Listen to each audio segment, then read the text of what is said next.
آخر کار میری خالہ کو کیا بیماری تھی، وہ میں خالہ کو اتنا اچھا لگتا تھا کہ میں اس کا پسندیدہ بھانجا تھا۔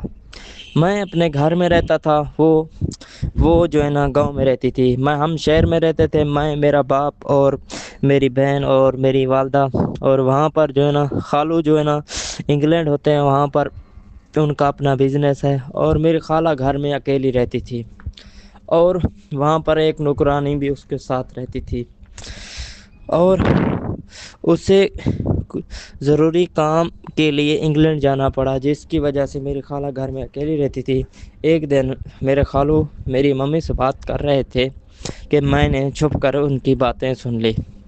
وہ کہہ رہے تھے کہ کیا علی گھر میں ہے؟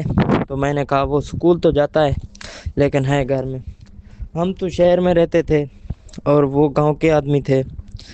تو میں نے کہا، میری ممی نے کہا کہ وہ وہاں پر نہیں ہے، تو میں نے اس کی باتوں پر غور کیا اور ان کی باتوں کو سننے لگا۔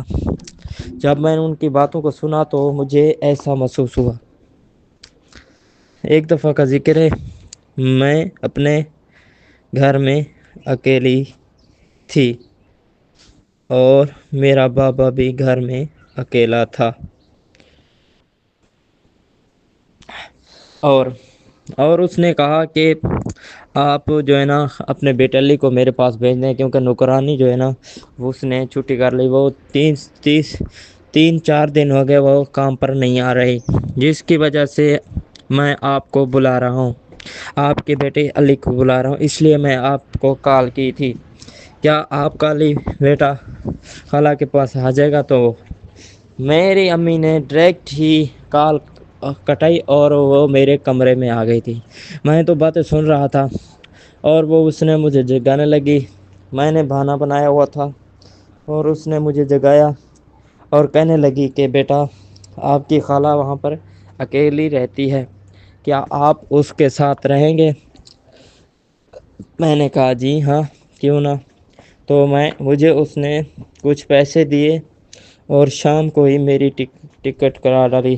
وہ جو ہے نا میری خالہ جو ہے نا کراچی میں رہتی تھی اور ہم یہاں پر غازی خان میں رہتے تھے، تو اس نے مجھے جو ہے نا ٹکٹ کرا دی۔ میری ٹکٹ تقریباً شام کو 4 بجے کی تھی اور میری خالہ کا فون آ گیا کہ علی بیٹا کیا آپ میرے پاس آ رہے ہیں؟ تو میں نے کہا جی ہاں خالہ، میں آپ کے پاس آ رہا ہوں۔ تو اس نے بولا کہ آپ تمام میرے لیے جو ہے نا کچھ چیزیں لے کر آنا۔ میں نے کہا خالہ جی ہاں، کیوں نہ، اور میں وہاں سے چیزیں لے کر آیا اور وہاں پہنچ گیا ان کے گھر۔ وہاں پہنچا تو خالہ بیڈ پر پڑی ہوئی تھی اور میں نے جا کر سلام کیا، اور بعد میں شام کا ٹائم ہو گیا اور خالہ نے مجھے کہا کہ بیٹا آپ کہاں سوئیں گے؟ میں نے کہا خالہ جہاں آپ سلا لیں۔ خالہ نے کہا آپ میرے ساتھ سوئیں گے؟ میں نے کہا جی ہاں، کیوں نہ، آپ تو میری خالہ ہیں۔ تو میں نے ان کے کمرے میں ہی رہ گیا۔ جب رات کے 2-3 بجے تو باہر سے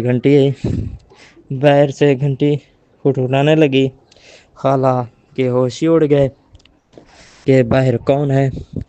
تو میں وہاں پہنچا تو وہاں پوسٹ ڈاک خانے والا تھا، تو اس نے میرے سے کچھ چیز مانگی اور بعد میں چلا گیا۔ اگر ویڈیو اچھی لگے تو ہمارے چینل کو سبسکرائب کر دیں اور بیل نوٹیفیکیشن کو پریس کریں تاکہ نئی آنے والی ہر اپڈیٹ آپ